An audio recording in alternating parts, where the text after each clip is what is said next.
Infrastruktur skal maksimeres, samarbejder raffineres, så alle kender hinandens løbebaner, når der afleveres. Vi må takle problemet, før ressourcerne løber helt op.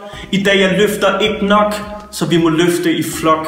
Vores samarbejde med danske og svenske virksomheder inden for Smart Grid styrker FN's udviklingsmål om billig og ren energi til alle. Og vi vil gerne give bolden op til kommissær Margrethe Vestager for at høre, hvad kan små lande som Danmark og Sverige og EU gøre for den her dagsorden? Tusind tak. Men først og fremmest tak for at vise eksemplets vej. Sverige og Danmark har arbejdet på grøn energi, på energiomstilling efterhånden i mange år. Der er så mange erfaringer, der er så meget at byde på.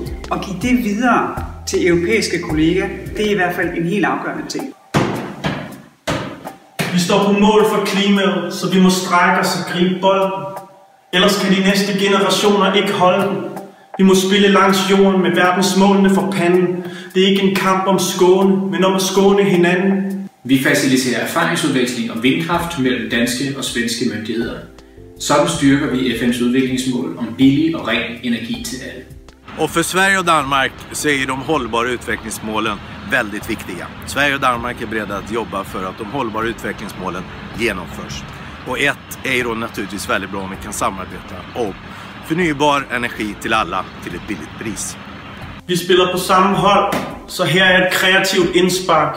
Uret siger tik-tak, så taktikken er blevet lagt. 17 mål om, at vi skal komme på banen med energi og bruge hovedet, for kun når vi står sammen, kan vi spille os fri. Vi bidrar till att innovativa danska energilösningar tas med i svenska byggprojekt. På så vis bidrar vi till FNs utvecklingsmål om ren och billig energi till alla. Så lad os mødes på midten af broen og trille bolden til den næste generation.